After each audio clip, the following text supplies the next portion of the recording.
Assalamualaikum warahmatullahi wabarakatuh. Perkenalkan, nama saya Hesti Ramadhani dengan NIM 2309035020003.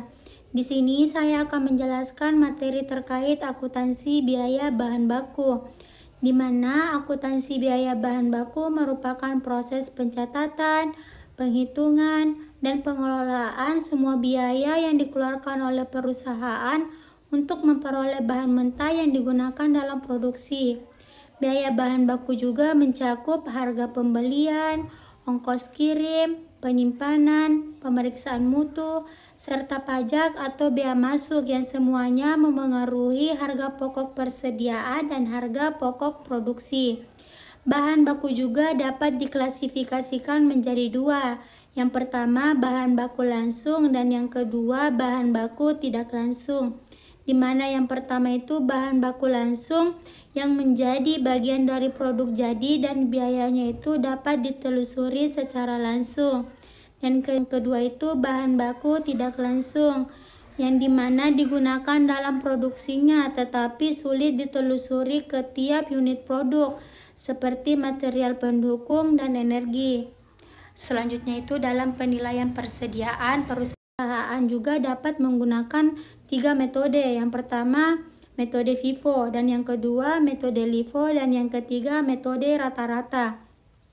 Yang pertama metode FIFO mengasumsikan bahan yang dibeli pertama dan digunakan terlebih dahulu. Yang kedua metode LIFO menggunakan bahan yang dibeli terakhir.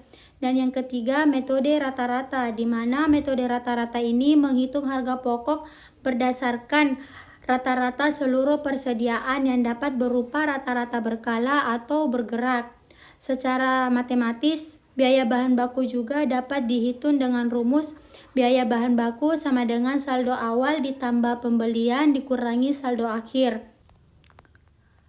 Baik, selanjutnya di sini saya akan menjelaskan latihan dan tugas lembar kerja yang ada dalam paper saya. Pembahasan mencakup perhitungan biaya bahan baku yang digunakan, klasifikasi bahan baku, metode FIFO, serta studi kasus CV Bakery. Pada latihan pertama, PT Maju Jaya memiliki data sebagai berikut. Saldo awal bahan baku sebesar Rp12.500.000, pembelian bahan baku sebesar Rp37.800.000,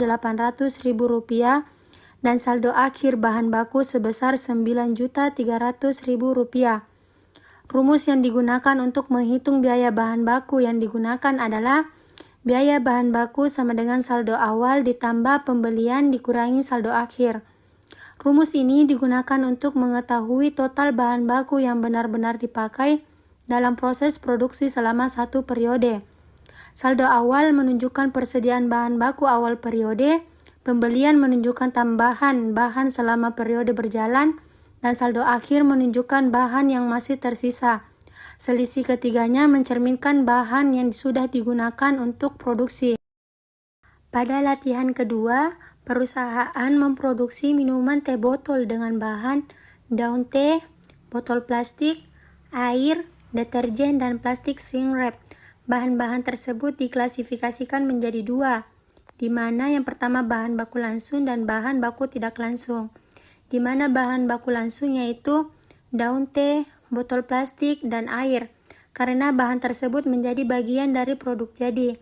Sedangkan bahan baku tidak langsung yaitu deterjen, karena hanya digunakan untuk membersihkan mesin, dan plastik shrink wrap karena hanya digunakan untuk mengemas karton, bukan produk utama.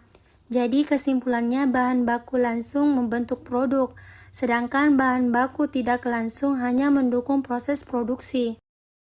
Latihan ketiga, di mana kita menghitung biaya bahan baku dengan metode FIFO. FIFO berarti barang yang masuk pertama dianggap dipakai lebih dulu. Data pembelian gula pasir pada tanggal 2 Januari, pembelian gula pasir sebanyak 300 kg dengan harga Rp12.000 per kilogram.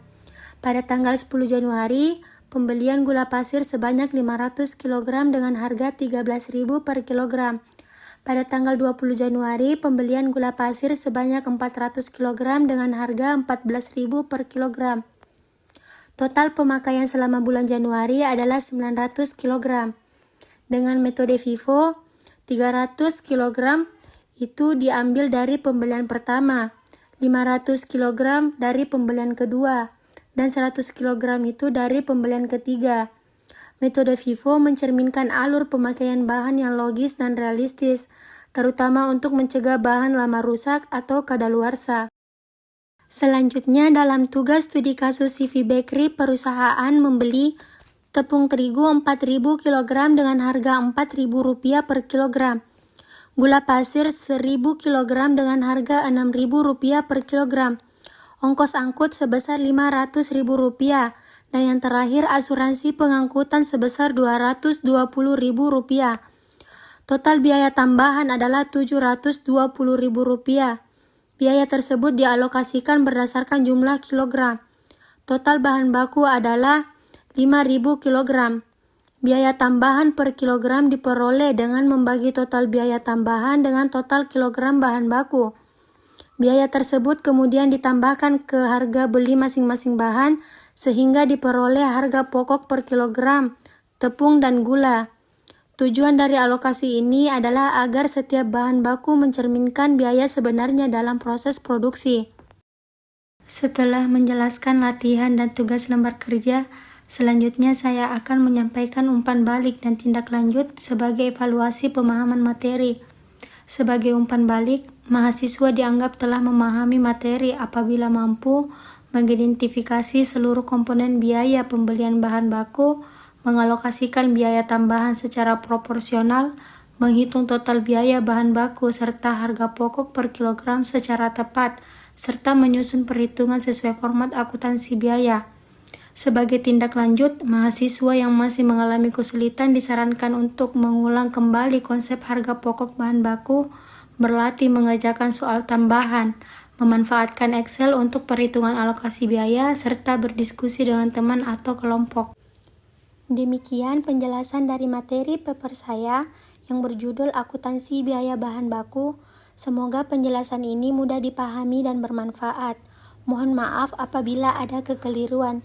Terima kasih.